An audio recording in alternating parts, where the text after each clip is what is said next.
Gente, tudo Olha só, aconteceu. eu quero dizer que você tá muito bonita Ah, e eu tô de obrigada. filtro mesmo. Obrigada. Nem botei filtro, viu? Eu só tenho uma iluminação maravilhosa aqui. E tem muitas lâmpadas, mesmo, de verdade. Tem uma luz rosa, uma luz azul. E aí a gente já começa com essa introdução aqui. Thaís, que ambiente bonito que você está, não é Ah, mesmo? Isso é o seu home office agora. é, exatamente. É o home office que foi ampliado aqui para poder juntar o marido durante a quarentena. E por isso tem tanta luz. Ele adora ter fundos de luz e tal.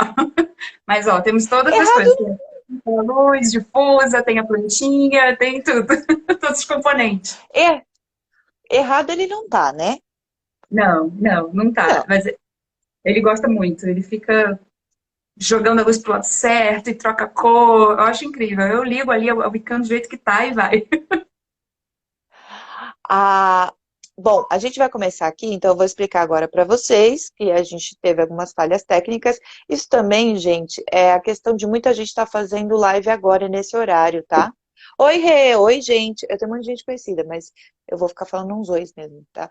É, agora que Tem eu muita nunca gente, vi não, olha aí. tem muita gente fazendo live, então pode ser que tenha alguma estabilidade por causa das lives, por isso que você não estava conseguindo entrar, porque realmente esse horário é bem concorrido. Mas hoje vamos falar o seguinte: a Thaís é arquiteta da Muvu Arquitetura e eu estou abrindo aqui essa semana de lives com vários profissionais de várias áreas diferentes para a gente conversar uma ideia, com algumas ideias e saber que a psicologia também está em outras áreas. Eu não sou profissional de arquitetura, eu não entendo muito sobre ambientes, por isso que eu convidei a Thaís, que manja muito mais do que eu sobre ambientes, para falar sobre isso. E aí a gente já começou a falar de home office, você quer começar por isso, você quer começar por outra coisa, o que você quer fazer? Acho que a gente pode começar explicando como que essas duas áreas, que parecem não ter muita coisa a ver, se unem. Porque quando uma psicóloga chama uma arquiteta para conversar, parece que a gente não tem muito assunto, mas na realidade existe uma área de estudos que é exatamente essa junção, que é a gente entender que a gente precisa se ajudar, que se chama psicologia ambiental. Então, acho que eu vou explicar um pouquinho o que que é isso, que eu adorei quando você me chamou para a gente falar sobre esse assunto, porque às vezes as pessoas acham que a arquitetura é uma coisa meio desconectada, que só fala de forma e função. E não é. A gente tem, durante a faculdade mesmo, a gente estuda bastante essa interação com a psicologia, com a antropologia, com a sociologia e tal. Então, vamos explicar um pouquinho o que é psicologia ambiental. Ela surgiu depois da Segunda Guerra Mundial, quando a gente precisou reconstruir as cidades. Então, estava tudo destruído. Como que a gente vai conseguir agora usar o esforço dos urbanistas, dos arquitetos, para reconstruir uma cidade e qual a linguagem, o que que essa cidade vai dizer para essas pessoas, principalmente se a gente fala de quem perdeu a guerra, que estava totalmente destruído e com a moral lá embaixo, todo mundo se sentindo realmente derrotado. Então, os arquitetos tinham esse novo desafio, que era você construir não só para um indivíduo, não é só você construir para o seu cliente final. Você sabe o que ele gosta, você sabe o que ele espera. Você tinha que construir para um monte de gente, blocos de residência, que era uma coisa que não existia ainda. Então, a psicologia social, ela nasce nesse contexto, você tem que olhar para a sociedade e tentar entendê-la como um todo. E o que, que são as necessidades gerais, as expectativas das pessoas. Começa assim, esse encontro de arquiteto, urbanista, psicólogo, sociólogo. E depois, acho que mais ou menos uns 30 anos para trás de agora, então a gente pega aí década de 80 mais ou menos, a gente começa a ter uma outra ciência que se associa à arquitetura, que aí você pega uma parte mais técnica, que é a neuroarquitetura, que você vai não só pegar os sentimentos dos ambientes com o comportamento, mas você vai começar a entender como que isso acontece dentro do nosso cérebro. Então, você usa a tecnologia para entender os estímulos, os efeitos e tudo mais. Acho que o nosso caminho aqui, a gente pode ficar mais pela psicologia ambiental, porque a gente vai falar de sensações mesmo, a gente vai falar de como a gente se sente impactado pelo ambiente, não necessariamente o que isso faz dentro do nosso cérebro, assim. Eu acho que a gente podia começar falando assim de alguns. Deixa eu pegar minha colinha aqui, né, pra gente não se perder, porque a gente estuda antes. Gente, vocês não acham que essa mulher fala bem? A Thaís fala muito bem, eu tô aqui assim, ó. Ai, Ah, eu vou ficando meio tensa, aí eu vou direto, vrum, vou sem parar. Então, vai me interrompendo. Vamos Mas é lá. só, Então, a gente tá entre amigos aqui, todo mundo aqui conhece a gente. Tô só uma amiga aqui, tá uma conversa de bar mesmo, entendeu? Uma conversa de uhum, bar e é a gente aqui. tá bom. Tá bom. Ah, minha cunhada entrou agora. Oi, Mônica. Viu? A conversa de amigo mesmo. É conversa de amiga, a gente tá aqui num bar. Ah, Thaís não tem vício de linguagem, gente. Nossa, não tenho. Tenho sim, tenho. É que eu ainda tô educadinha ainda. Deixa eu relaxar. Então, pega a sua cola Isso, e minha fala está vai. aqui. Quando a gente fala de psicologia social, claro que são duas áreas diferentes que estão tentando entender o mesmo fenômeno. Então, cada um, claro, vai ter uma abordagem. O arquiteto, vamos pegar a cola, o arquiteto ele fica muito mais preocupado nesse determinismo de como o ambiente vai influenciar o comportamento. E o psicólogo já tenta uma abordagem mais ampla de como que esse comportamento está sendo influenciado, de que forma que existe essa interrelação entre as duas coisas. Então, a gente da arquitetura, a gente acha que quando a gente cria um espaço, a gente consegue determinar como as pessoas vão se sentir ali dentro. Mas a realidade é que não é só isso.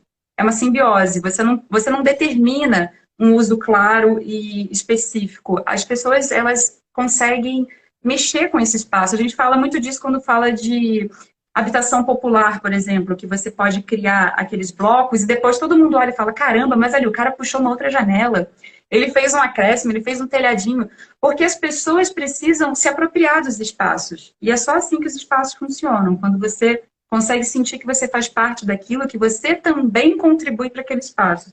Um exemplo também que é legal para a gente entender sobre a apropriação do espaço e dessa relação de troca do ambiente com o ser humano é pensar, por exemplo, na zona portuária do Rio de Janeiro. Eu sou carioca, então estou pegando meu exemplo de lá, mas acho que todo mundo viu esse processo de reconstrução dali, de tentar tirar um lugar que era abandonado e dar novos usos, criar um lindo museu e tal. Por que muita coisa ali acaba não acontecendo? Porque não tem tanta residência, então as pessoas não se apropriam daquele espaço, não tem aquela troca de conversa na rua, não tem o comércio do bairro, tudo que é muito ligeiro, que você tem que passar rapidamente, você não sente que aquilo ali é seu também. Então você não consegue ter uma relação de troca. E aí são espaços que acabam se perdendo, como aconteceu com muitos dos blocos residenciais do pós-guerra. Virou assim um centro de violência, de marginalização, porque não atenderam no final das contas o que as pessoas esperavam e não permitiu que as pessoas dessem a sua cara, dessem a sua modificação, a sua contribuição para o espaço. Acho que isso é uma coisa importante assim, da gente pensar, que a gente não pode fechar o espaço de uma forma que ele não se comunique. A gente tem que permitir que as pessoas também se comuniquem com ele. Então, agora eu ia falar, Bia, se Tia você quer Thaís, falar eu alguma tenho uma pergunta. Tia Thaís tem uma coisa, diga. pergunta. Vamos lá. Eu tive um paciente que ele vem de periferia Uhum.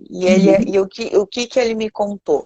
Ele me contou que ele morava num quadrado, né? Um quadradinho, e esse quadrado não tinha banheiro. Então ele tinha que sair da casa dele com as fezes e bom, com a urina eles davam um jeito lá. E ele tinha que sair com as Mas tá. fezes para dar um jeito lá. Ele tinha que sair com as fezes e atravessar praticamente quase toda a favela para deixar as fezes lá e que isso realmente marcou muito ele. E aí, quando você está falando de psicologia social, dos blocos de que tá pela Perdendo uma violência, parte, né? volta aí. Quando eu falo de psicologia social, deu uma caída, ficou lento.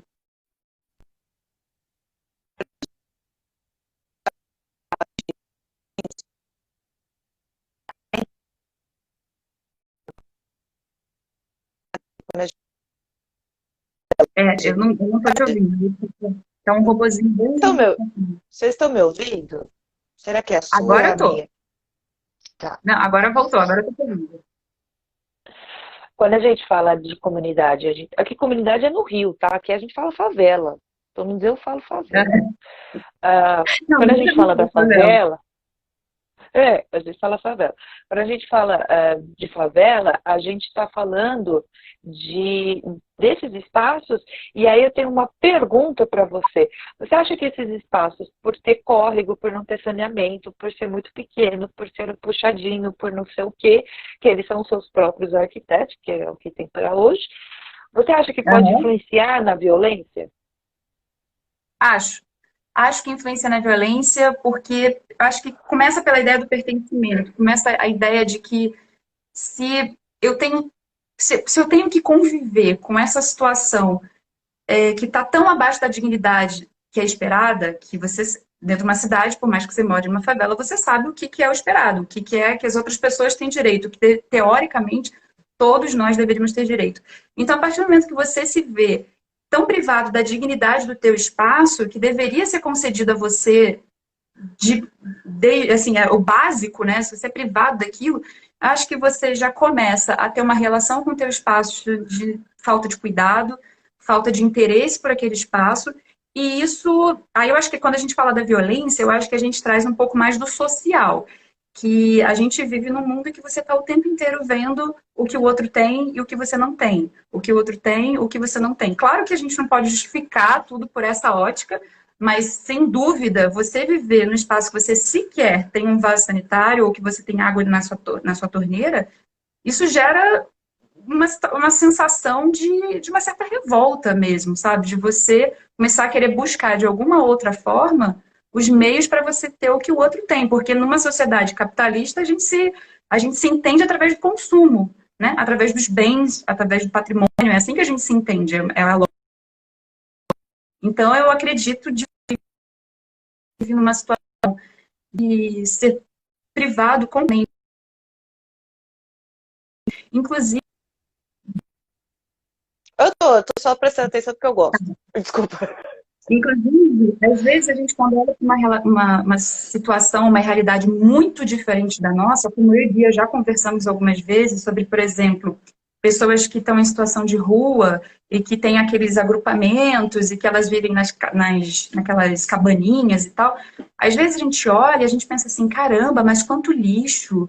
Mas também tem que ser assim, com todo esse lixo. Mas a gente está olhando sob a nossa ótica de ter um abrigo com toda a dignidade, com toda a comodidade, com água, com fogão, com tudo. Então, assim, a gente acaba olhando para isso de uma ótica que não é justa, sabe? Porque você não pode exigir daquele pessoal que está naquela situação a mesma coisa que você consegue ter, oferecer, os deveres que você consegue cumprir, assim. Então, a gente entra mais pelo lado social,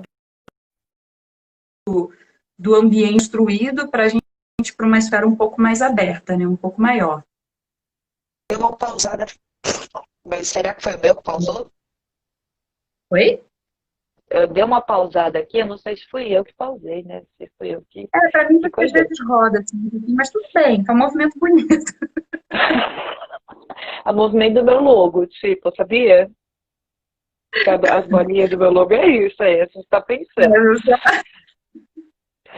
Tá, então assim, eu tô trazendo isso porque tem várias coisas que a gente observa. Então, por exemplo, quando a pessoa tem um tipo de transtorno obsessivo, que é, por exemplo, a acumulação, e a gente vai ver a casa de um acumulador. Uhum. Não sei se você já assistiu esse programa dos acumuladores, Já, né? é assustador, né? É assustador. Depois que a gente assiste, a gente começa a querer se livrar de coisa dentro da nossa própria casa. A gente pode ver também que o de dentro acaba transformando para fora. E aí, quando você tem um cliente, tá, você percebe isso, de que o senso emocional dele vai influenciar muito ou não? Sim, a gente consegue perceber, mas isso depende muito de uma reunião que na arquitetura a gente chama de briefing, que é a primeira conversa que você vai ter e que você vai tentar puxar o máximo de coisas das pessoas. Até, eu acho que é super importante aqui falar, se você pensa em ter um arquiteto, se você tem um arquiteto, acredite que esse espaço tem que ser igual ao psicólogo. Você tem que sentar ali, você tem que ser sincero. Você tem que dizer, você tem que trazer as tuas memórias, as tuas lembranças, os teus traumas. Eu fico pensando às vezes, por exemplo, dei esse exemplo outro dia. Existe um material chamado granilite, que é das antigas. Todo mundo já estudou numa escola que tem granilite. É que ele parece que tem umas pedrinhas, parece um cimento cheio de pedrinhas, sabe? Tá, é que tem um monte de leigo aqui, tá? O cimento com as pedras. Então, piso de escola da década de 80, de 70, é aquele cimento com pedrinha. Isso voltou, não como necessariamente granite como era feito antes, mas voltou como porcelanato, uma estampa de porcelanato. Tá super na moda, não sei o quê. Poxa, às vezes, se eu não consigo conversar bem com essa pessoa, entender sobre tudo, e a pessoa não sente a vontade de dizer para o arquiteto do que ele gosta, do que ele não gosta, do que ele passou, do que ele não passou. Imagina se eu boto um piso dele na casa inteira do cara e ele tinha, sei lá, um trauma de bullying na escola, que o cara batia nele e caía com a cara naquele piso. Eu não dia que ele dá para aquele piso, ele vai lembrar disso. Então, assim, a gente tem que ter uma relação de troca igual tem psicólogo. A gente tem que ser. Todo arquiteto brinca que é psicólogo. Então, a gente tem que poder sentar e conversar para entender, pegar suas memórias. Às vezes, eu tenho memória de casa de vó. Eu tenho uma memória maravilhosa de casa de vó, que é o piso de caquinho, sabe? Que quebrava Esse a eu sei. cerâmica vermelha.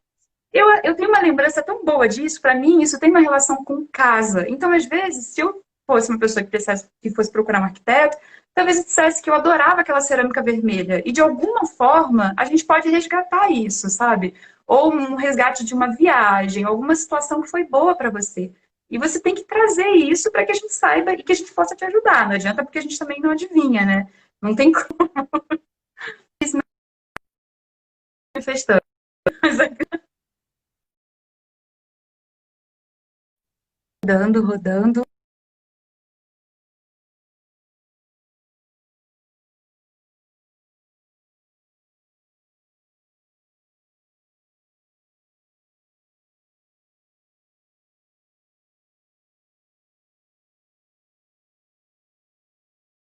Aqui agora. Voltou, voltou. Voltamos. E do Wi-Fi, porque eu acho que deve ser o meu, tá? Então, Ah, eu tirei mesmo. Aqui, a gente é psicólogo e não sabe, realmente. A gente não entende muito. Mas a memória das pessoas com relação aos ambientes é incrível. Tem algumas arquitetas, tem outros psicólogos que também tem. E também tem pergunta para você que eu separei, tá? Então você manda aqui como é que você quer. Isso. Mas, então, tem a questão da gente reviver memórias dentro do ambiente, que eu acho que é um assunto super importante. E, e outra coisa que eu queria trazer aqui. Qual que é a importância, Thaís, de ter um arquiteto? ah, vamos lá. Eu tinha deixado essa para o final, mas a gente pode falar disso agora, não tem problema. Eu acho que assim, tem mais coisas que a gente pode falar ao longo da live que eu quero também explicar de como funciona, mas qual a importância?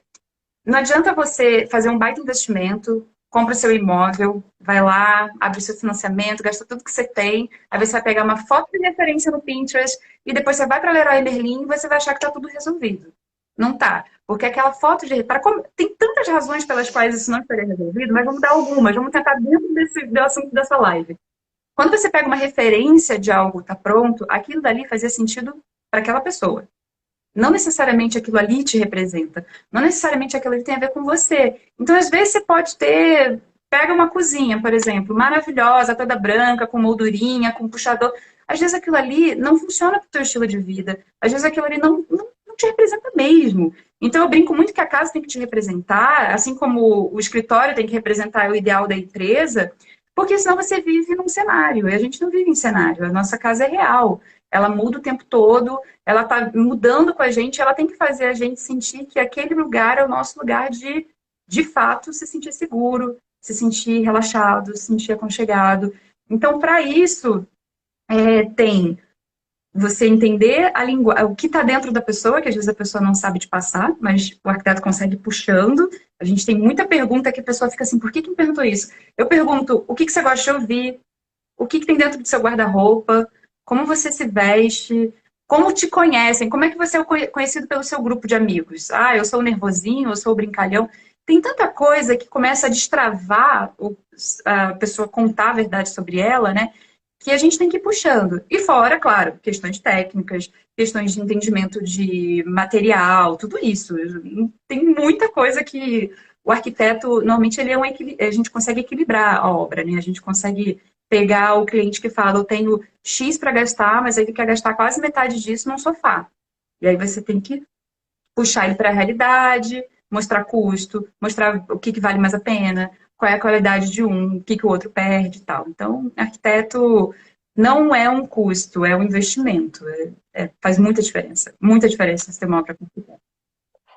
Isso daí a gente vai trabalhar bastante, porque o psicólogo também, hoje em dia acho que mudou bastante, mas quando eu Sim. comecei, psicólogo era visto como uma coisa para elite, era visto como uma coisa que é um gasto, e hoje em dia as Sim. pessoas estão começando a entender que é uma questão Uhum. de Uhum. saúde. Sim. Então, eu tenho esperanças que a arquitetura vai também chegar a uma questão de ter paz. É. Eu vejo um arquiteto como igual ter paz. Então, Uhum. É mesmo. Porque eu acho eu que não tem vou nada. Eu acho que assim, o arquiteto, a primeira coisa que ele faz é te dar realidade. Ele consegue te mostrar qual é a realidade. Então, você vai deitar a cabeça no travesseiro sabendo se você consegue ou não chegar até o final da obra. E se você não vai conseguir chegar até o final da obra, quais são os caminhos possíveis para que você possa ter o mínimo possível para você se mudar? Ou o que, que vai ficar para depois? Qual é o plano A, qual é o plano B? Isso é você, é paz, é você deitar e falar assim, ok, eu não tenho dinheiro para tudo, mas eu sei que até tal mês isso aqui vai estar pronto, a partir de tal momento eu preciso de X para concluir. Isso é muito importante. E eu acho que a terapia é incrível também, porque eu enxergo a terapia como investimento em você, porque você começar a se entender, você começar a aprender sobre você, como lidar, você já prevê os seus comportamentos, fala, opa, calma aí, acho que eu estou entrando naquela de novo, já sei que não vai ser legal. É um investimento em você, eu coloco a terapia junto com o dia que eu faço a drenagem. É o meu momento, sabe? Ai, sexta-feira de manhã é o meu dia de cuidar de mim. E é cuidar do corpo, cuidar da mente. Tem que ser. A gente tem que investir na ter gente que. também. Ó, vamos aqui. Thaís fez um roteiro maravilhoso, eu estou atrapalhando ela. Eu vou Vamos ficar lá, vou abrir. quieta. Vou abrir. Vou voltar então. Vamos lá. A gente estava falando sobre psicologia ambiental. E eu vou começar a citar, então, algumas maneiras de a gente conseguir perceber essa interferência de uma coisa com a outra, do ambiente no nosso comportamento e do nosso comportamento dentro do ambiente. Vamos começar pela iluminação, que eu acho que é que todo mundo já lembra. Ó, como é que a minha iluminação aqui está maravilhosa. Iluminação correta, é tudo de... Eu vou dar pequenos exemplos de como você sente a questão da iluminação no seu dia a dia. Então, vamos lá. Uma sala que está com a luz muito branca. Muito branca. A onda da luz mais azulada, que é a que fica muito branca, ela cansa muito mais o teu olhar. Então, você às vezes está dentro de um ambiente desempenhando uma determinada tarefa e você vai começando a sentir cansaço. É a luz. Se você tem luz natural é ideal para a gente trabalhar. Sempre é o que a gente tem que tentar explorar ao máximo, sempre controlando, mas tirando proveito dela. Se você está sentado com a posição do teu computador, com a luz do sol entrando direto no teu olho ou refletindo na tua tela, já te incomoda. Daqui a pouco você está irritado, você não sabe por quê. Você já está assim, né? Caramba, você tem um mal-estar, você não sabe por quê. É porque você não está usando bem os recursos que o teu ambiente está te dando. Vamos falar de cor. Cor é que todo mundo ama, né? Cor é assim, parece que é igual qualquer Ai, coisa tem! de um ovo. Deixa eu ver, tem uma pergunta aqui, ó. Que alguém, Manda. perguntaram qual é a melhor cor para a parede do quarto. Aí tem outra de home office, como home office com uma parede branca na sua frente, soluções acessíveis para isolamento de barulho acústico. Tem algumas coisas aí, mas Vamos tem lá, a da vamos falar cor para de cor. quarto, essas coisas. A primeira coisa que eu quero falar sobre cor é, ela não resolve todos os problemas sozinha, não adianta. Não adianta você ter uma cama ruim, uma roupa de cama ruim, uma iluminação péssima e pronto, pintei meu quarto de azul, agora eu vou dormir bem. Não, não vai. É uma, a cor é um ponto dentro de uma série de outros fatores. Claro que para determinadas situações você consegue ter um impacto maior. Por exemplo, um exemplo que eu adoro dar sobre isso. Tem prisões nos Estados Unidos e alguns outros lugares do mundo que eles têm um quarto, uma sala, né? Toda rosa. Toda. Teto, piso, móvel, tudo. Tudo é rosa. Quando o cara tá muito nervoso, muito fora de si, eles trancam o cara lá dentro, diz que em 15 minutos ele diminui. A cor tem esse poder sim. Claro que ali dentro ele não tem nenhuma outra função. Ele tá ali parado, irritado, dentro de um lugar que de fato a cor vai ter algum efeito sobre ele. Não quer dizer que pinta todos os quartos da sua sala, da sua casa de rosa e todo mundo fica calmo o tempo todo, porque toda cor ela tem o pró e o contra. Tem uma hora o vermelho te estimula, mas ele te irrita. Sabe, tipo, o azul ele te acalma, mas ele te deixa depressivo. Então tudo vai trabalhando assim. Então a melhor cor para pintar o quarto, vamos responder essa. Depende. Ah, adoro quando respondem assim. Quando alguém tem uma resposta certa, vai. Me diz que cor eu compro, né? Vai funcionar para cada um. No meu quarto, eu pintei tem uma semana. Meu quarto estava todo branco, porque eu mudei tem pouco tempo, né? Tudo branco, cama branca. Ai, meu Deus, coisa chata. E eu tinha um papel de parede no quarto que eu mudei para uma casa alugada e ela já tinha um papelzinho de parede meio rosa com bege e não queria tirar, porque já é daqui e tal. Aí eu comprei um tom de bege, mas não bege, é um marrom acinzentado, um cinza Um marrom. terracota? Cores. Adoro esses nomes. É, Um não chega no terra terracota. cor porque ele não é laranja, ele é mais marrom mesmo. E, cara, teoricamente é uma cor assim que não te traz muita personalidade, mas ficou ótimo, teve tudo a ver com os móveis, ele combinou com a persiana, combinou com o tom do meu vaso de barro que eu deixo no quarto. Então, assim, tem que fazer sentido pra você. Eu acho que você tem que sentir que aquilo dali tem a ver com você e, claro, lembrando um pouquinho do que você vai fazer lá dentro, né? Tipo, quarto, de fato, pintar de vermelho não é o ideal. Mas depende muito da sua personalidade. Se você faz outras coisas dentro do quarto, você, sei lá, pinta dentro do quarto, de repente vai ser bom. Se você não só dorme lá dentro, você faz mais coisas, pode ser legal. Vai depender um pouquinho. Aí falaram de home office, se tem uma parede branca. Ó, o meu home office é todo É. branco. Deixa eu ver aqui o que que eu faço. Se a pergunta... a pergunta aparece, olha. Como, como que o home office com a parede branca sem nada na sua frente pode te afetar? Eu já não gosto muito de trabalhar de frente para a parede. Eu acho que essa pode ser uma parede de qualquer cor ali, eu acho que isso vai ser ruim. Porque ela te limita muito, até a tua vista vai sendo prejudicada, a tua vista, sua visão fica prejudicada. Os oftalmologistas dizem que de tempos em tempos você tem que parar e olhar para o horizonte, um ponto bem longe. Então, assim, se você puder ter uma relação com a janela, eu agora estou de costas, antes eu estava de lado para a janela, eu achava melhor sentar de lado. Porque você consegue, com um simples movimento do computador, evitar que a luz bata direto na tua tela. Na posição que eu tô, eu tenho que usar mais a cortina, porque senão tem hora que ele vai ofuscando mesmo. Mas com relação à parede branca, então, uma coisa é essa, de você não ficar tão colado na parede, se você puder soltar a sua mesa, botar em outra posição, eu acho que sempre ajuda. E tente trazer, ainda que você não possa pintar a sua parede, tente trazer coisas que te trazem prazer para aquele lugar, sabe? Então, quadros que você curta, planta, vai ter um momento aqui que eu vou falar um pouquinho sobre planta, o quanto isso influencia. Tem estudos da neuroarquitetura, que é de fato, eles foram avaliando lá, ó, com coisinha acordando na cabeça, como que isso muda. E faz diferença. Então, não é só porque tá branco que vai ser ruim. De repente, o que falta são outros elementos que te estimulem positivamente. Tá. Vamos ver aqui, ó. Ah, Vou mas aí, colocar aqui. É que eu tô aprendendo junto com você, tá? tá. Se você quiser. Essa daqui, Não, mas essa a era cor, da cor, já da falei, cor do. depende. Não te é, respondi.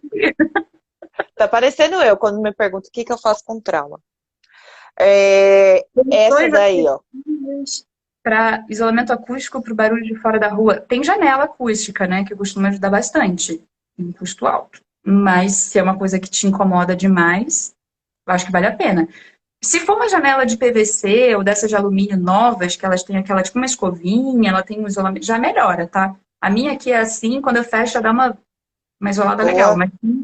Mas tem janela específica, e se o barulho for muito alto, você vai ter que contratar alguém que vá dar uma consultoria de acústica mesmo, que aí você pode fazer alguma coisa com as paredes, de repente seu isolamento não vai até o teto, só vai até o gesso, tudo isso faz diferença. O ruim é quando a casa é alugada, né? Aí a É, gente fica nessa aí. Eu você faço, eu tem não que ir um pouquinho, faço. né? Tem um papel de parede que você não gosta que você deixa, aí você bota uma televisão grande na frente para não olhar. Tem essas coisas, né? Casa alugada você tem que. Dá um Tudo tem que somebody ter. love. É, um somebody love. Nada pode ser muito investimento, a não ser que você tenha um proprietário maravilhoso. Posso pro próximo tópico? Então, a gente já falou de iluminação, de cor, de textura. Para textura, tem uma que é maravilhosa. Quando eu era criança, eu morava num prédio que tinha, assim, um corredor da entrada. Você sabe o que é Full G? Que é uma texturinha que parece uma areinha. Tem muito aqui em São Paulo, moreta, parede. Parece que ela é de areia, assim. Ela é meio. Áspero. É áspero, é. Só que a do meu prédio, essa é bem normal, assim, mas ela tem mais fininho, o granulado mais fininho, mais grosso, tal, pode arranhar ou não. No prédio que eu morava, era caco de vidro. Legal, bom. Disso.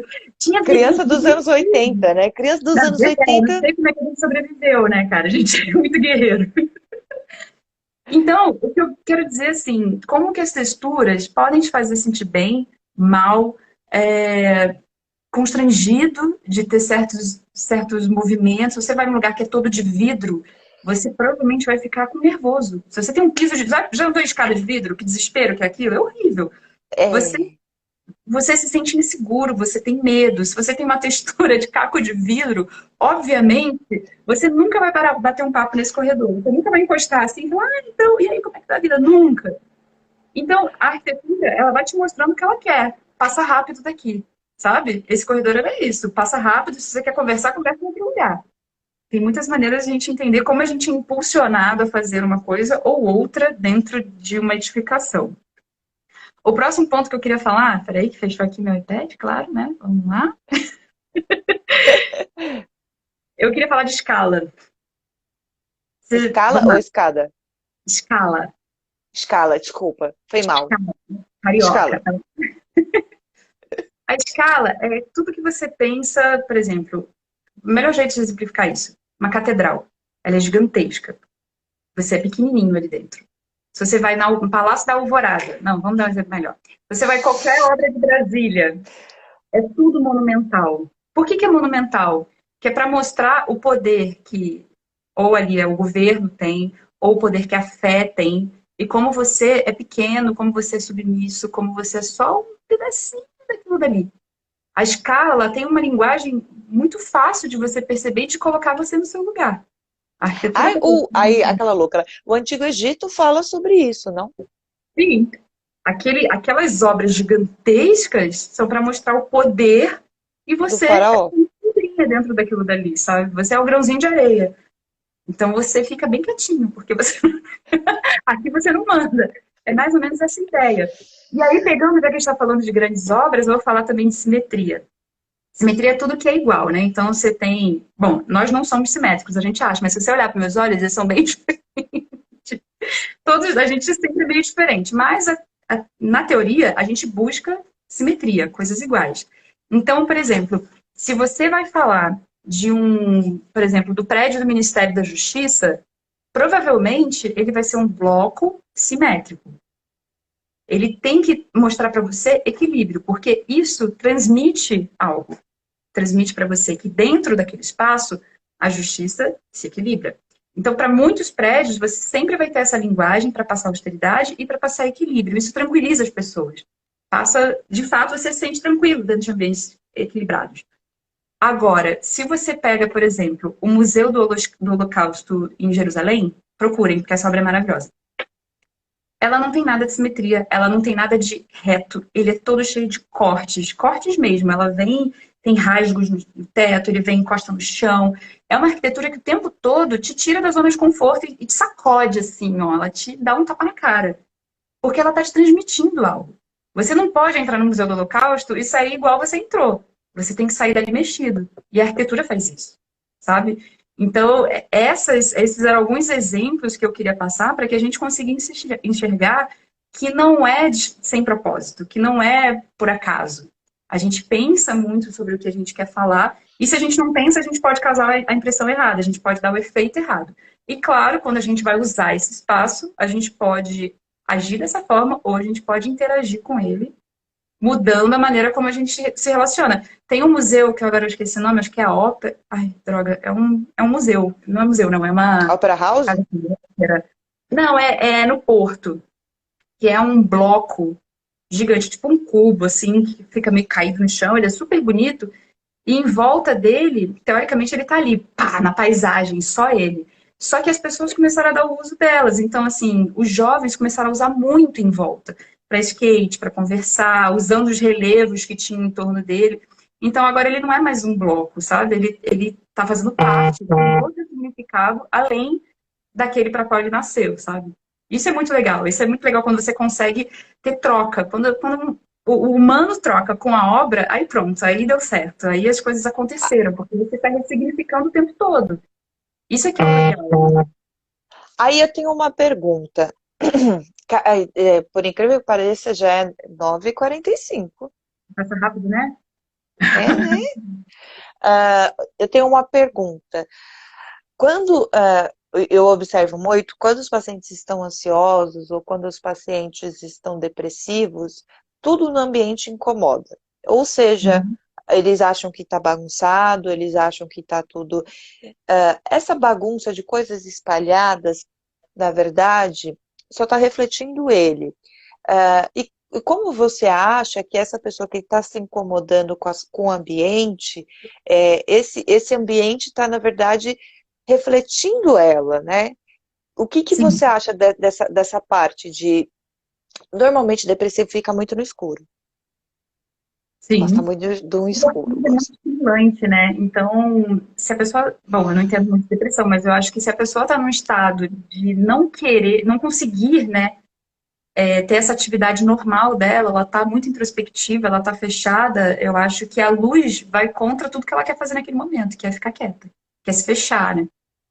E um ansioso, um ansioso normalmente ele é mais detalhista, ele olha mais as coisas. Uhum. ah, e o que seria um ambiente legal para um ansioso? Um ambiente legal para ansioso. Pensa Vamos assim, lá. o ansioso, vou te falar como é um ansioso, digamos que é o seu cliente, e aí você vai me dar uma orientação. Então, o ansioso, ele é uma pessoa que, se tiver muita informação, ele fica confuso, porque ele fica pensando muito nas informações que tem. Ele é uma pessoa que tem pensamentos muito rápidos e é uma pessoa que normalmente ah, se incomoda com qualquer coisa fora do lugar. Normalmente o ansioso, eu digo até, né, porque eu sofro desse mal. Eu vou contar da minha experiência própria. Desde que eu sou criança, quando eu vou estudar ou preciso de qualquer coisa que tenha foco, que exija o meu foco, eu preciso arrumar tudo. Porque tudo, de fato, me incomoda. Então, acho que um bom ambiente para o ansioso é um ambiente que tenha facilidade de você esconder coisas. Evite estantes, prefira armários. Entendeu? Não adianta ter muito nicho. Você vai ter uma estante, mas eu não consigo pensar na minha casa ter uma estante só de prateleiras e Assim? não, eu tenho uma estante aqui do meu lado, mas é porque assim, ela foi ficando, sabe? A estante da herança, ela ficou. Mas ela é toda aberta, ela me incomoda profundamente, porque assim, o Tem ansioso, ele muita porque o informação. ansioso, ele quer ter controle, né? Ele quer ter a sensação de que ele vai conseguir controlar as coisas que vão acontecer, porque não controlar deixa a gente nervoso. Então você precisa esconder, você tem que ter gaveta, você tem que ter porta, e você tem que poder fechar as coisas, para que aquele ambiente não te traga ainda mais informação e te faça ficar numa vibração mais acelerada, né? Ótimo. E digamos que o seu próximo cliente é um depressivo, o depressivo normalmente ele não tem só essa visão muito de para baixo não, tá? Normalmente o depressivo ele faz muita coisa, ele assume muita coisa e aí vem a depressão para falar, calma aí, fica aí. Uhum, E normalmente o depressivo, ele tem um ambiente que vai andando muito com ele. E aí ele uhum. tenta mudar esse ambiente. O que você acha que poderia trazer uma coisa mais descontraída, uma coisa mais legal? Será que seriam as plantas que você tinha falado? Eu acho que planta ajuda muito. Os estudos já mostram que a planta consegue aumentar em 15% a sua qualidade de vida dentro de um ambiente. Aumenta também produtividade. Então, porque a planta ela traz muitas experiências, né? A sensorial, ela tem também, você vê a organicidade da vida, isso é legal. Você vê os ciclos acontecendo, ela tem uma relação também um pouco de dependência com você, então você precisa cuidar dela. Isso é bom também. Você se sente útil, você se sente fazendo parte daquilo. Então, eu acho que planta ajuda bastante. E eu acho que tem que ter visão do mundo. Eu acho que a casa tem que se abrir, mas de uma maneira que você possa ter respeito ao momento da pessoa. Então, você tem que ter controle disso. Às vezes, você pode ter uma baita janelona e, de repente, você tem uma cortina bem fina, que te permita ver o mundo, que te chame, mas que ele não te obrigue, sabe? Ela te chama, Uhum. você vê o céu, você vê o movimento, você vê a árvore mexendo lá fora, e aí, no momento que a pessoa começa a sentir um pouco mais de vontade, ela vai descortinando isso e vai se abrindo de novo para o mundo. Eu acho que é uma maneira boa também. A gente tem que. O ser humano precisa, né, dessa interação. Então, acho que tudo que convide, mas sem obrigar, ajuda. Ai, gente, que coisa linda. Aprendeu isso com quem? Agora Aquela coisa linda. Thaís Couto. Thaís, a gente tá chegando nos 50, eu tenho medo do Instagram fechar na nossa cara. vamos lá. Tem alguma coisa que você gostaria de falar que você não falou? deixar um recado para essas pessoas lindas que estão aqui vendo. Só para você entender, esse número que está aí nunca é um número de verdade. Depois que terminar a live, eu te mando quantas pessoas estão. Tá. Não, primeiro, nossa, eu queria super agradecer por as pessoas terem se envolvido, terem, né, dedicado seu tempo da noite, perderam a novela. Eu sei que não é fácil perder fim de estampa. Tá aqui para tentar aprender um pouco mais sobre como uma coisa pode influenciar outras vezes, coisas que a gente não percebe, que a gente não sente, que a gente nunca se deu conta, e na hora que alguém fala, você fala, uau, calma aí, é verdade. Então, é legal você ter essa curiosidade, é um grande passo, eu acho, para você repensar o espaço. Quando você começa a entender o espaço ao seu redor, como você pode influenciar e como ele te influencia, eu acho que é uma virada na vida, assim. Você começa a entender muito mais sobre por que você às vezes fica irritado, feliz, triste dentro de determinados lugares, você consegue ter um pouquinho mais de controle. E, e não deixem de acreditar que os profissionais são necessários para você chegar no seu bem-estar. Tem a psicóloga que vai fazer você se entender, tem um arquiteto que vai ajudar você a entender do que você precisa para você ter uma casa que te faz feliz, tem o contador que faz você botar a sua cabeça no travesseiro e dormir tranquilo, tem... Todas as profissões têm que ser entendidas, têm que ser valorizadas e tem que ser entendido que nada é glamour. É tudo simplesmente por necessidade. Então, entendam que essa necessidade é real e que não tem nada de errado em você querer ter alguém que te mostre como chegar lá, como fazer isso. E a gente está aqui para te ajudar, né? Movo arquitetura, amor. Mas tem uma coisa para falar. A gente é muito acostumado a pagar por coisas e não pelas pessoas. Exato. Nossa, adoro aquela. Tem um ator lá Globo. Como é que é o nome dele? Que falou muito sobre isso, sobre você Pedro não. Cardoso. Isso, que ele fala sobre você não valorizar o trabalho de quem sabe fazer, mas você valoriza o que você pode comprar e ter. Isso é super verdade. Foi o Pedro Cardoso que falou, e ele deu um exemplo do pedreiro que as pessoas acham que... Ele deu exatamente esse exemplo.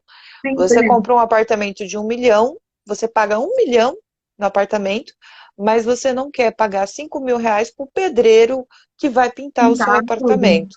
Exatamente. É a Então, lógica do bem e do patrimônio, mas a gente tem mais coisas que, para que tudo isso aí que você gastou faça sentido, você tem que exato. se munir de outras coisas, não é só o comprar, não é só o imediato. Existem processos que são necessários para que você chegue a resultados mais interessantes. E os processos são os serviços, são as pessoas, os profissionais. Eu acho que a quarentena trouxe também para a gente rever isso, porque teve muita gente tentando fazer serviço de profissional em casa e entendeu que não é bem assim. Teve muita gente pintando cabelo, não sei nem quem foi. É Teve muita gente muito pintando. Teve muita gente cortando o cabelo, teve muita gente tentando fazer serviços de profissionais por causa da quarentena e entendeu que não é tão fácil, entendeu que não é bem assim. Uhum. E valorizar o profissional e o estudo e o conhecimento e a aplicação dele é o princípio de a gente começar a valorizar as profissões. Hoje eu falei muito sobre profissão, sobre como as pessoas estão dentro do trabalho. Thaís ama o que ela faz, dá para perceber na fala dela. E aí a gente começa a entender que às vezes a gente tem um preconceito, por exemplo, com a arquitetura, que é coisa de burguesia, que é coisa de gente rica. E não é bem assim que as coisas funcionam. Uhum. E, Não, e, nem a, pouco. e aí, às vezes, a gente fica achando que é coisa de gente rica, que é desnecessário.